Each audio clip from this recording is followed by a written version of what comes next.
2018년도에 0.977명입니다. 합계 출산율이 굉장히 낮은 수준이고요. 전 세계에서 아마 가장 낮은 출산율이 가장 낮은 나라 중에 하나일 것입니다. 이 대학에는 이 저출산으로 인해서 학생 수가 감소하게 되어 있고요. 당연히 우리가 길러내고자 하는 인재를 길러내는데 문제가 생깁니다. 한국 청년층의 고등교육 이수율은 거의 70%에 달하고요. OECD 국가 중에 단연히 1등을 차지하고 있습니다. IMD의 인재 경쟁력 보고서에 따르면 한국의 대학 경쟁력은 63개 국가 중에 55위에 해당을 하고 있고, 관련된 경영교육, 랭귀지 스킬 관련된 이런 항목들이 모두 40위 혹은 50위에 달하고 있습니다. 다만 이 대학 랭킹에서 이제 떨어지는 것을 보면 외국인 교수 비율이라든지 외국인 학생 비율이 상당히 이제 낮아서 우리나라 대학의 이제 국제화 정도 수준이 이제 대학 랭킹을 이제 그 대학 랭킹이 더 올라가지 못하는데 더 중요한 원인이라는 것을 이제 알 수 있습니다. 문제는 랭킹이 더 올라가지 못하는 원인은 이제 국제화고, 이 국제화를 아주 국제화 점수를 높이기 위해서는 사실은 해외 석학 교수님들을 모시는 게 가장 좋은 효과적인 방법입니다. 해외에 좋은 교수님들을 모셔오려면 재정이 있어야 됩니다. 근데 재정이 부족하기 때문에 이게 할 수 없어서 이제 여력이 만만치 않다, 이런 진단을 내리고 있습니다. 우리나라 대학들의 재정의 상당수가 높은 등록금에 의존한다는 것입니다.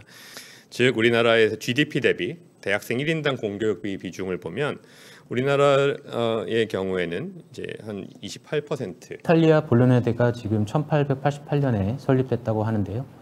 그러니까 즉 거의 한 1000년이 지났는데도 그 교육 시스템이나 큰 변화는 없었다. 미국이나 유럽에 비해서 사실 우리나라 대학의 역사가 좀 짧습니다. 여기에 기인하는 우리 기금 부족한 부분도 꽤 있는데요.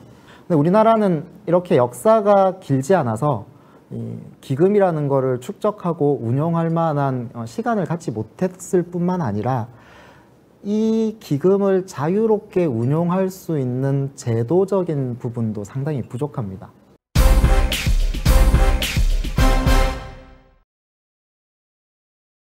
대학의 국제화를 통한 우수한 해외 인재들을 국내에 초청할 수 있고, 이들이 와서 대한민국에서 우리들과 같이 연구 활동을 하고 또 생산 활동을 하고 하면서 교육 활동을 하면서 우리나라 대학의 이 경쟁력이 강화될 수 있는데, 이 이공계열 같은 경우에 특히 인문사회 계열에 비해서 현저히 낮은 수의 외국인 유학생이 있습니다.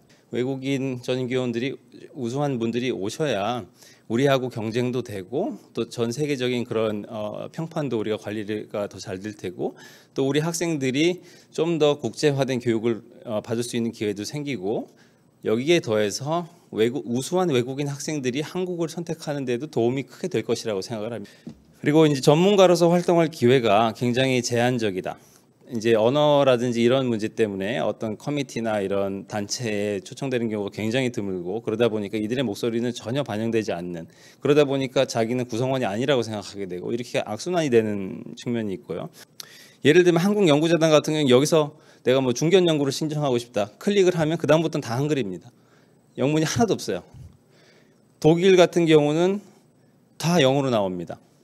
그래서 여기서 이제 실제 과제를 하나를 더 클릭하고 들어가면 한국연구재단 같은 경우는 역시 마찬가지로 영문은 하나도 없고, 실제 과제를 지원해야 될 제안서라든지 제안서를 어떻게 작성해야 된다든지 모든 파일이 다 한국어로만 되어 있습니다. 교육 프로그램의 극제화 현황과 관련해서는 외국 대학가의 복수 학위제, 그리고 외국 연구소 및 대학가의 인적 교류에 대한 내용들, 또한 해외 학자, 특별히 전임 교수나 혹은 초빙 교수, 개공 교수 등의 활용을 어떻게 하였냐. 또한 못지않게 국내 학계에서의 역할을 증대해서 이들이 정말 전문 분야에서의 활동을 좀 더 지원해 줄 필요가 있을 것 같고요. 현재 주로 중국 및 베트남과 같은 아시아권의 학생들이 가장 대표적으로 많이 있습니다만, 굉장히 다양한 국적의 학생들이 여전히 많이 빠른 수준으로 증가하고 있는 현황입니다. 또한 이들을 위해서 어떻게 또 강의의 질을 고양할 수 있을지에 대한 고민들도 같이 되어야 할 것 같습니다. 지자체 지원은 상당히 중요한 것 같습니다. 왜냐하면 대학이 어떤 도시 성장의 이제 거점이기 때문입니다. 스탠포드는 연간 600억에서 800억 정도의 수입을 이런 로열티로 올리고 있습니다. 우리의 대학도 마찬가지로 어떻게 대학의 지식을 실제 세계에 적용시킬 수 있을지 고민이 필요한 것 같습니다.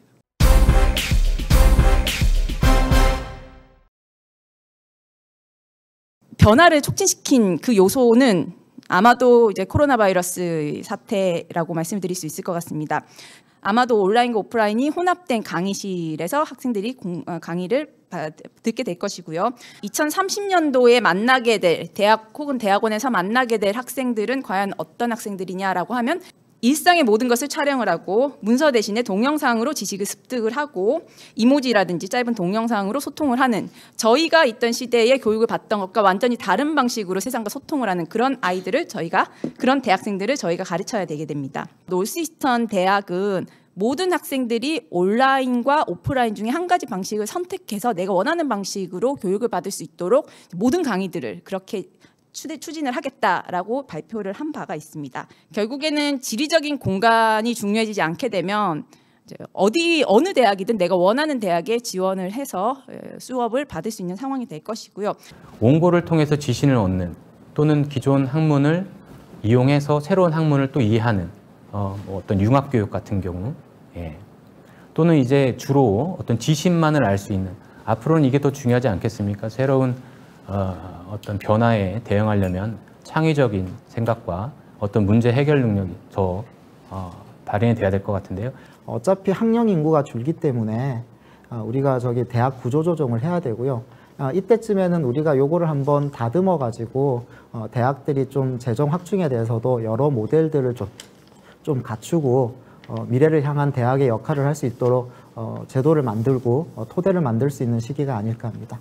2030년도 학생의 입맛에 맞게 그렇게 몰입할 수 있는 형태로 만드는 데 있어서는 굉장히 많은 노력과 자원이 소요가 될 것인데, 그런 부분에 대한 이제 학교의 좀 지원들이 많이 필요할 것으로 생각이 됩니다.